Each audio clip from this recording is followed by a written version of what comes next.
Hi friends, welcome to railway Guru Telugu. ఈ వీడియోలో మనం ఆర్ఆర్బి గ్రూప్ డీకి సంబంధించి ఒక బిగ్ అప్డేట్ అయితే రావడం జరిగింది. ఆ యొక్క నోటీస్ గురించి ఒకసారి చూద్దాము. ఇది అఫీషియల్గానే వచ్చింది, ఫేక్ న్యూస్ అయితే కాదు. అఫీషియల్గా వచ్చినటువంటి నోటీస్ మనకి వెబ్సైట్లో కూడా మనకి ఇవ్వడం జరిగింది.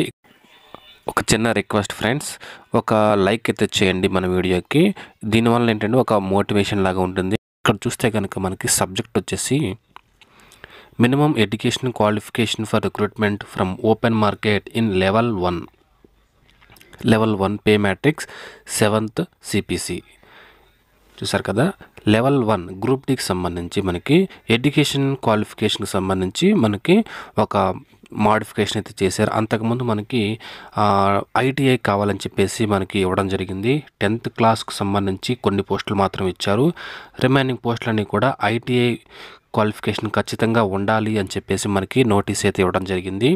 దాన్ని ఓవర్ రైట్ చేస్తూ ఇక్కడ మనకి ఇక్కడ చూడండి, 10th pass or ITI or equivalent or national apprenticeship certificate granted by NCVT.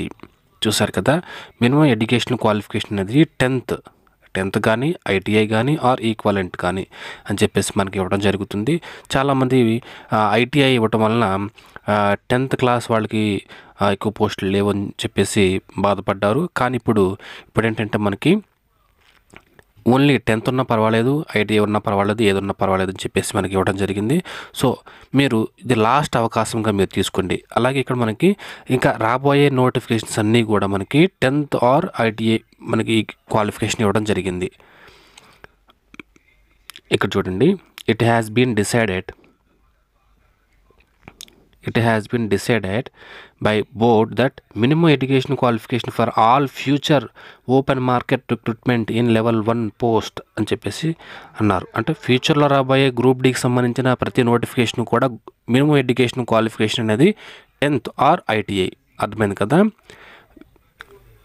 చాలామంది ఏజ్ లిమిట్ దాటిపోవటం, లేదంటే ఏజ్ లిమిట్ దగ్గరికి రావటం, ఫెయిల్ అయిపోవటం జరిగింది.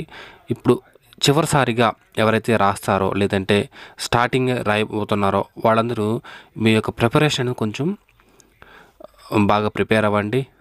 ఖచ్చితంగా నోటిఫికేషన్ అనేది రాబోతుంది. అలాగే వేకెన్సీస్ కూడా మనకి ఇంక్రీజ్ అవ్వడానికి ఛాన్సెస్ అయితే ఉన్నాయి. ఎందుకంటే ఒక 5 years తర్వాత మనకి నోటిఫికేషన్ అనేది రావడం జరుగుతుంది.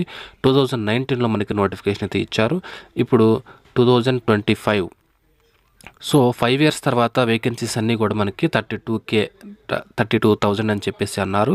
అయితే ఇప్పుడు దీనికి సంబంధించి 75,000 వేకెన్సీస్, లేదంటే 1 lakh వేకెన్సీస్ కోసం అయితే ఇండియన్ రైల్వే ఫెడరేషన్ వాళ్ళు ఒక రిక్వెస్ట్ లెటర్ అయితే ఇవ్వడం జరిగింది వేకెన్సీస్ ఇంక్రీజ్ అవ్వడానికి. సో మీ యొక్క ప్రిపరేషన్ అనేది మీరు కొనసాగించండి, మంచిగా ప్రిపేర్ అవ్వండి.